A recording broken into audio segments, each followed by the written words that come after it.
Shalom Bapak kasih Tuhan, selamat malam. Ya, puji Tuhan pada saat malam hari ini kita dalam keadaan baik, kita dalam keadaan sehat, dan mari kita akan merenungkan firman Tuhan di dalam persekutuan doa pada malam hari ini. Dan sebelum kita akan merenungkan firman Tuhan, mari kita akan berdoa terlebih dahulu. Mari kita akan satu di dalam doa. Bapa di surga, kami bersyukur karena kasih setia dan anugerah Allah kami boleh ada sampai saat ini. Semua karena kasih karunia-Mu Tuhan. Dan saat ini kami akan kembali merenungkan firman-Mu. Kami akan belajar firman-Mu Tuhan, yang akan menuntun hidup kami untuk kami hidup dalam kebenaran, dan semakin kuat iman kami kepadamu. Terima kasih Bapa, pimpin hamba yang akan menyampaikan, dan kami semua yang akan mendengarkannya. Tuhan berkati dan menyertai kami. Di dalam nama Yesus kami berdoa, haleluya, amin. Puji nama Tuhan, pada saat malam hari ini kita dapat kembali bersama-sama akan merenungkan firman Tuhan pada hari ini, yaitu dengan judul Semangat dalam Kristus. Semangat dalam Kristus. Ya, kenapa demikian? Karena sesuatu yang kita kerjakan di dalam kehidupan ini, pekerjaan apa yang kita kerjakan, itu akan menjadi satu hasil yang baik atau tidak, kurang atau tidak, itu akan berdampak kepada satu hal di mana membawa satu bagian di dalam kehidupan kita, yaitu bagaimana kita ingin mendapatkannya.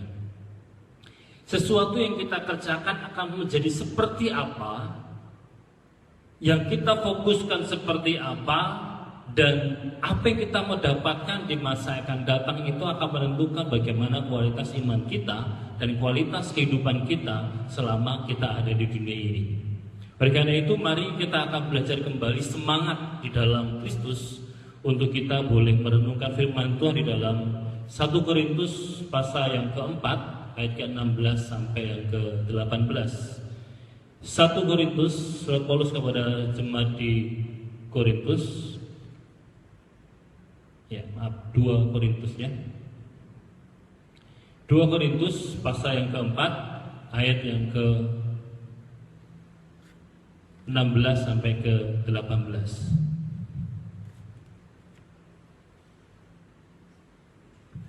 2 Korintus pasal yang keempat ayat yang ke 16 hingga sampai ke 18. Demikian firman Tuhan, saya akan membacakan bagi kita.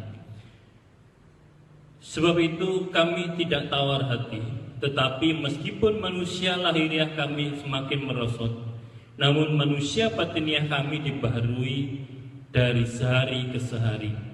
Sebab penderitaan ringan yang sekarang ini mengerjakan bagi kami kemuliaan kekal yang melebihi segala-galanya, jauh lebih besar daripada penderitaan kami. Sebab kami tidak memperhatikan yang kelihatan, melainkan yang tak kelihatan. Karena yang kelihatan adalah sementara, sedangkan yang tak kelihatan adalah kekal. Amin. Surat Paulus yang kedua kepada jemaat di Korintus ini, yang tadi kita baca, melanjutkan dari apa yang Paulus sampaikan tentang harta rohani dalam bejana tanah, yaitu sesuatu karunia dan bahkan anugerah Allah yang begitu besar dalam bejana tanah itu, yang harus didapatkan sebagai milik Kristus. Dan saat ini kita akan melihat bersama-sama bahwa semangat di dalam Kristus itu seperti apa. Apa yang membuat kita tetap bersemangat dalam Kristus? Kalau kita bertanya, kenapa sih kita tetap ikut Yesus pada saat ini? Kenapa kita masih harus tetap ikut Yesus? Di dalam menghadapi tantangan pergumulan setiap hari, kenapa kita tetap harus ikut Yesus? Apakah kita nggak mau tinggalkan Dia saja sih? Tetapi sampai hari ini saya bersyukur Bapak Ibu Saudara dan saya hari ini tetap ikut Yesus. Kenapa? Tentunya ada sesuatu yang mendasari. Tentunya ada kasih karunia Tuhan yang Tuhan berikan kepada kita, sehingga kita pegang erat itu di dalam kehidupan kita, dan kita mengerjakan seperti apa yang Allah inginkan di dalam kehidupan kita. Ada satu tujuan yang indah yang pasti Tuhan beri kepada kita setiap hari untuk kita mengerti, memahami apa yang Tuhan mau di dalam kehidupan kita. Mari kita akan bersama-sama merenungkan firman Tuhan saat ini. Kita akan melihat yang pertama, bahwa kenapa kita harus semangat dalam Kristus. Yang pertama, ada pembaharuan setiap hari yang kita alami di dalam Tuhan. Firman Tuhan berkata ayat 16 demikian. Sebab itu kami tidak tawar hati, tetapi meskipun manusia lahiriah kami semakin merosot, namun manusia batinnya kami dibaharui dari sehari ke sehari. Amin. Saudara, ketika kita perhatikan ini, apa yang menjadi perenungan kita? Mungkin Bapak Saudara pernah merasakan atau mungkin pernah merenungkan kebenaran firman Tuhan ini. Hari ke hari semakin lebih baik dan semakin meningkat iman kita kepada Kristus. Walaupun manusia batiniah kita, manusia jasmaniah kita ini semakin merosot. Betul saudara, kondisi kita, tubuh jasmani kita ini semakin hari bukan semakin lebih baik, tetapi semakin merosot kualitasnya. Dulu kita mungkin bisa mencangkul lahan yang mungkin bisa 1 jam kita kuat, tetapi sekarang ketika kita sudah usia di atas 50-an ke atas, tentunya itu punya satu pergumulan bahwa aduh mungkin gak mampu. Kita mungkin katakan bisa, dulu ketika masih remaja kita bisa makan banyak-banyak, tapi sekarang ketika kita sudah usia sekitar 40 atau 30 atau 50-an, kita nggak bisa lagi makan banyak. Bahkan ada pantangan-pantangan karena makanan itu bisa menyebabkan mungkin diabetes, mungkin asam urat atau hal yang lainnya. Sehingga ketika kita merenungkan di sini, setiap hari ketika kita harus mengabarkan Kristus, kenapa? Karena ketika kita mengenal Tuhan, ketika kita ikut Yesus, walaupun manusia jasmani kita merosot kualitasnya, secara kesehatan mungkin berbeda dengan hari yang lalu atau mungkin bulan-bulan yang atau tahun-tahun yang lalu, tetapi bukan sesuatu hal yang kita patok kalau jasmani kita ini merosot, pasti iman kita merosot. Tidak, saudara. Paulus sampaikan bahwa walaupun kondisi tubuh merosot, tetapi iman kepada Kristus itu bisa, batinnya hanya bisa dibaharui setiap hari. Kenapa? Karena semakin hari ketika kita terus bergumul dengan Tuhan dan terus merenungkan firman Tuhan, kita akan semakin mengerti apa yang Allah mau di dalam kehidupan kita dan semakin kuat iman kita kepada Kristus. Sehingga jangan putus asa ketika kita, walaupun saat ini dalam kondisi apapun, kita tetap semangat. Karena apa? Yang kita ikuti adalah Yesus, untuk kemuliaan bagi nama Allah hidup kita ini di dalam Dia.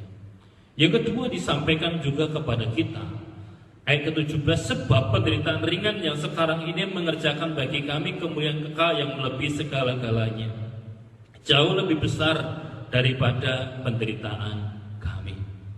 Saudara, Paulus bisa menyampaikan sesuatu penderitaan ringan yang sekarang ini mengerjakan bagi kami kemuliaan kekal.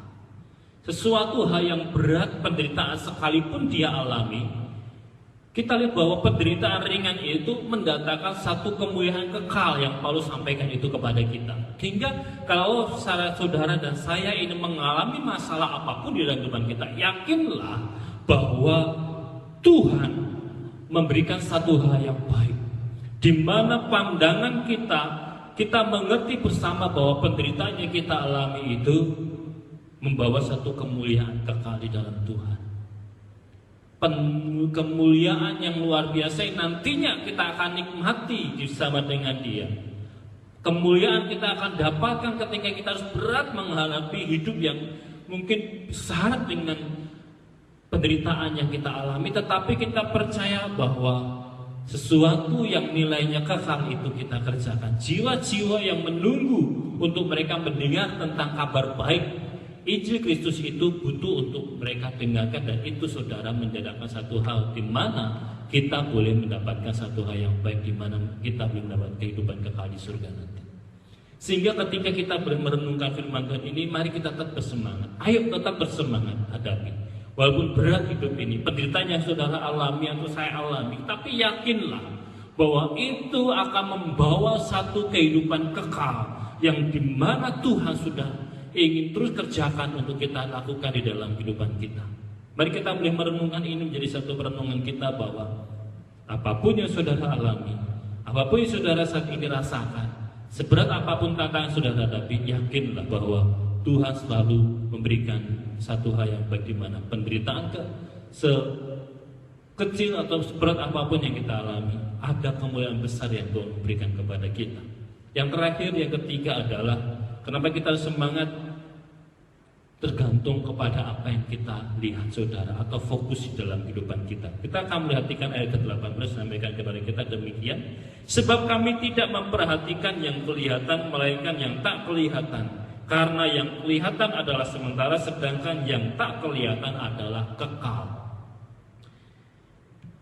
Sama seperti apa yang Paulus tadi sampaikan di ayat sebelumnya.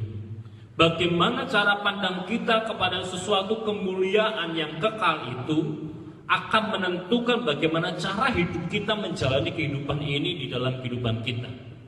Bagaimana cara pandang kita melihat sesuatu yang kekal, nilainya kekal itu menjadi satu hal penentu bagaimana kita mengerjakan kehidupan ini. Jika kita katakan, santai aja, pasti masuk surga, nggak perlu taat amat gitu ya, tapi nanti juga masuk surga, saudara, maka kehidupan kita yang kita jalani hidup ini pasti akan sembarangan, saudara. Semau gue, semau saya mau mengerjakan apa, bahasa Jawanya sakarepe dhewe. Yang penting seneng, yang penting bahagia, yang penting terpuaskan dengan sesuatu yang harus kita dapatkan, tanpa memandang satu hal bahwa itu sebenarnya melanggar perintah Allah. Tetapi hari ini kita belajar bahwa fokus di dalam kehidupan kita adalah seperti Paulus katakan bahwa kami tidak memperhatikan yang kelihatan, melainkan yang tak kelihatan. Karena kita tahu, saudara, bahwa saat kita mengerjakan sesuatu hal yang ketika kita melihat sesuatu yang nampak, seringkali akan membuat kita tidak semangat.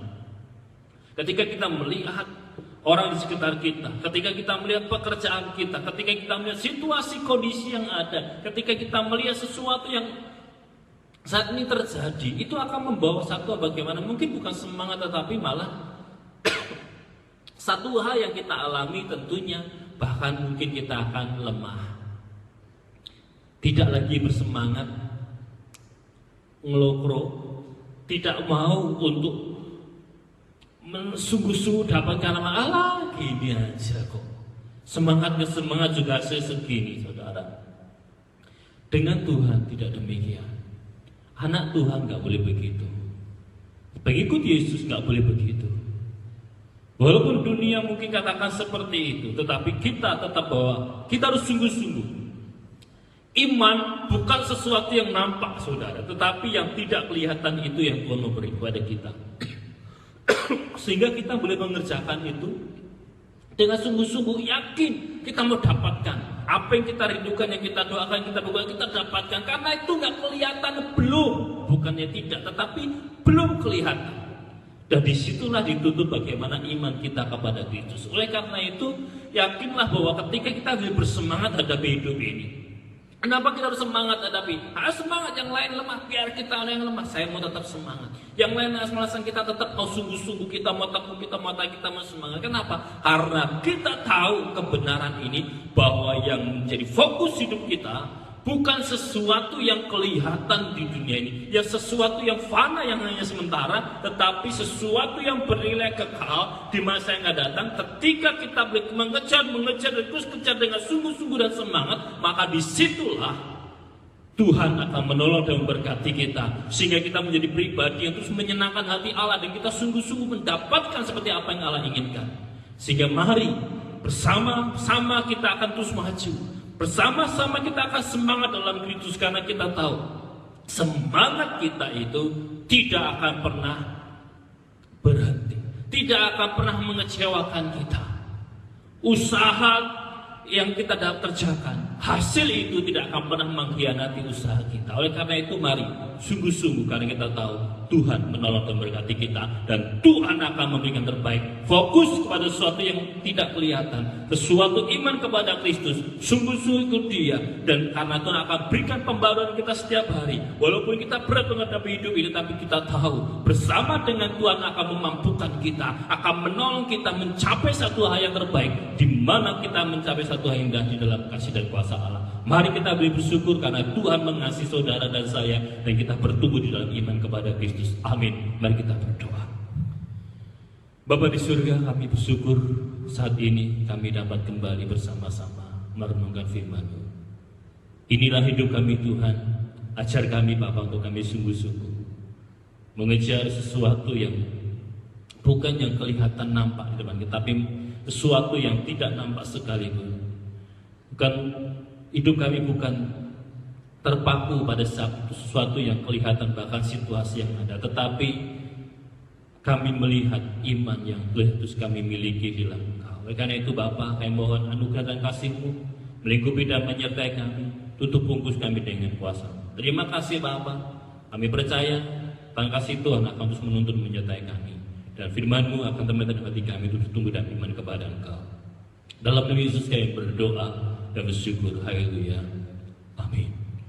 Puji Tuhan, kami selamat malam dan terus bertumbuh dalam Tuhan. Dan dalam masa pandemi ini kita tetap semangat karena Tuhan mengasihi saudara dan saya. Kita bertumbuh dalam iman kepada Kristus. Tuhan Yesus memberkati kita semua. Amin.